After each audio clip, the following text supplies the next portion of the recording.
Shalom, perkenalkan nama saya Meliana Gajalai dengan NIM 71 2020. Saya Fakultas Teologi. Di sini saya mendapatkan tugas yaitu mata kuliah Teologi Disabilitas. Dan di sini juga saya akan memaparkan tentang edukasi disabilitas.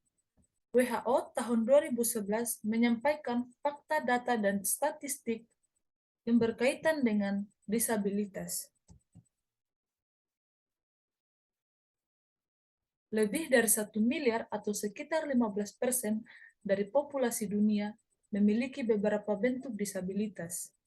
Di negara berkembang, terdapat tingkat kerentanan yang lebih besar oleh jumlah orang dengan disabilitas pada negara miskin. Sekitar 1 dari 5 atau 20% dari populasi yang ada. Lanjut. Pada laporan yang sama, WHO sebagaimana dikutip oleh CBN, sebuah lembaga yang menaruh perhatian besar terhadap persoalan disabilitas, menyebutkan 80% orang dengan disabilitas tinggal di negara yang sedang berkembang. Tingkat kehadiran dan kesempatan sekolah anak-anak yang menderita disabilitas lebih sedikit daripada anak-anak tanpa disabilitas. Jarak atau gap rata-rata kehadiran anak-anak di sekolah antara disabilitas dengan non-disabilitas berkisar dari 10% di India sampai dengan 60% di Indonesia. Di banyak negara dengan berpenghasilan rendah sampai dengan berpenghasilan sedang, hanya 5% sampai 15% orang yang memerlukan alat bantu yang dapat menerimanya. Hanya 20% perempuan yang disabilitas dipekerjakan negara berpenghasilan rendah dibandingkan dengan pria dengan disabilitas yang mempunyai kesempatan sejumlah 58% dan orang dengan disabilitas biasanya memiliki risiko kekerasan lebih besar sekitar 4 sampai 10 kali lebih besar daripada orang-orang yang tanpa disabilitas. Istilah disabilitas. Berbicara tentang disabilitas, paling tidak harus meninjau ulang pemahaman kita tentang perwujudan manusia. Disabilitas merupakan open minority.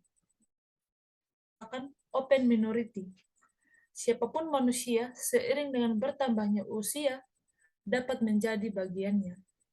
Hal ini sangat berkaitan dengan abilitas dan disabilitas. Kemampuan dan ketidakmampuan yang berhubungan dengan kesehatan tubuh. Karenanya, perhatian terhadap disabilitas secara praktis tidak hanya diberikan kepada individu dengan disabilitas, tetapi juga kepada keluarga dan anggota komunitas.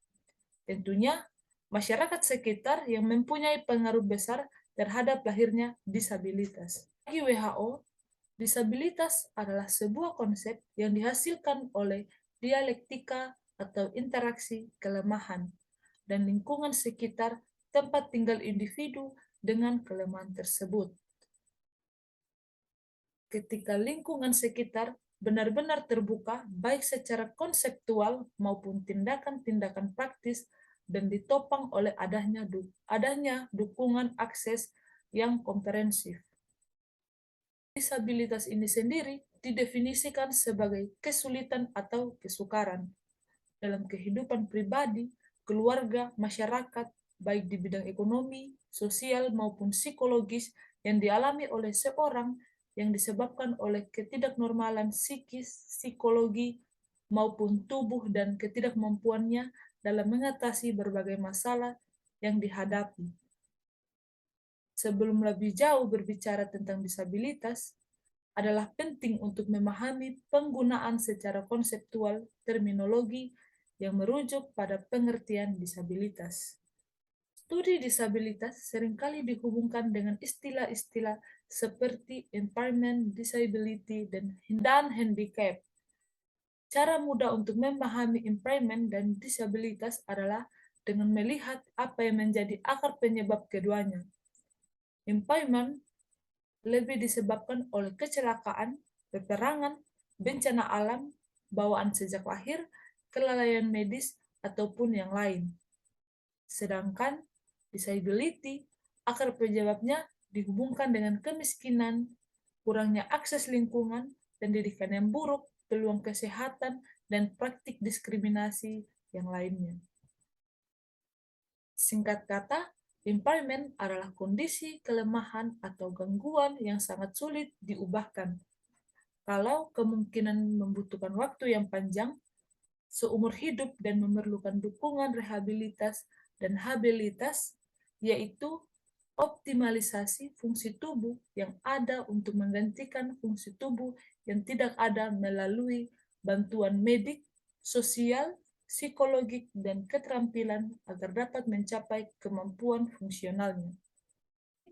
Dapat diatasi dengan mengidentifikasi dan menghilangkan hambatan-hambatan untuk aktivitas yang menjadi kegemarannya, sosial, politik, ataupun ekonomi. Impairment biasanya berkaitan dengan abnormalitas atau kehilangan bentuk atau fungsi psikologis.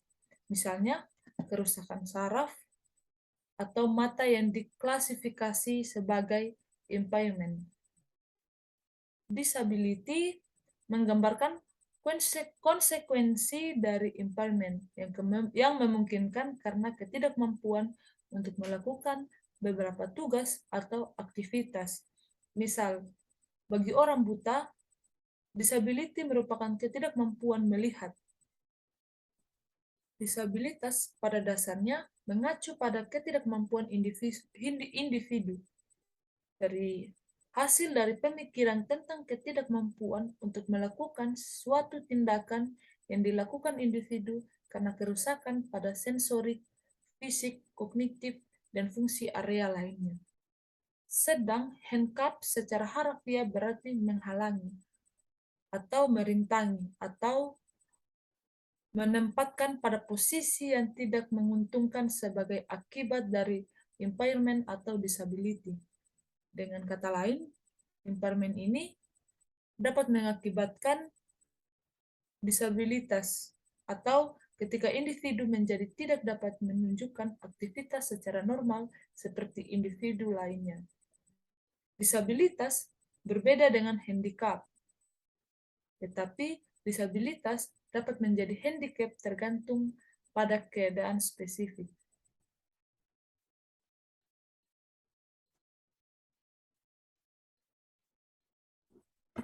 Istilah disabilitas di Indonesia. Yang pertama, penyandang cacat.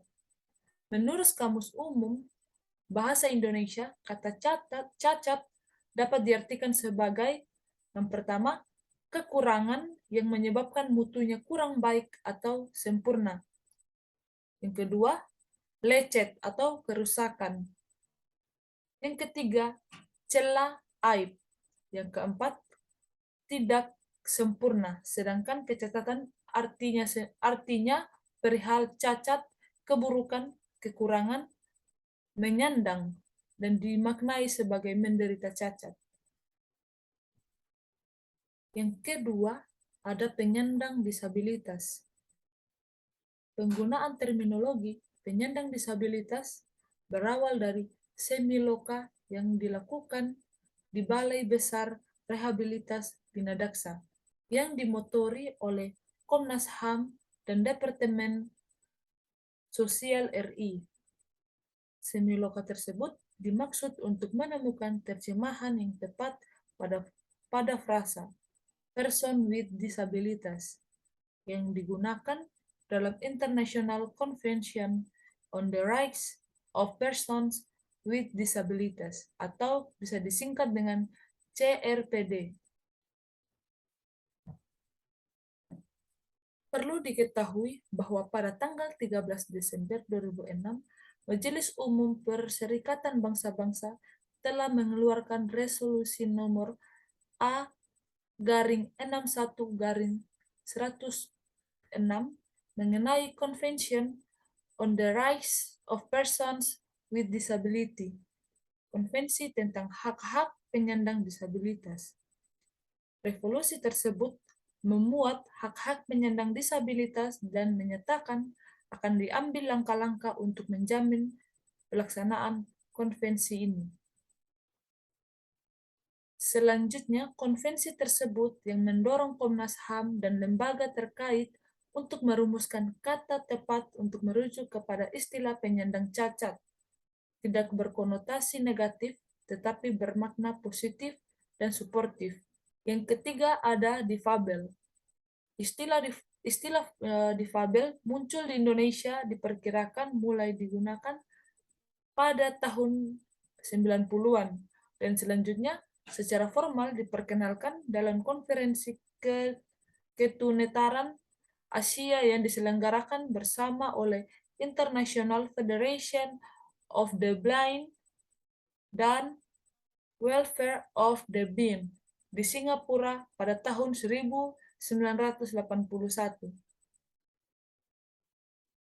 Istilah difabel seringkali dilihat sebagai akronim istilah bentuk perlawanan terhadap penggunaan istilah penyandang cacat yang dinilai dan dirasa stigmatis dan cenderung merendahkan martabat, yang kemudian diterjemahkan ke dalam bahasa Indonesia sebagai orang yang mempunyai kemampuan berbeda, yang seringkali disebut dengan istilah difabel.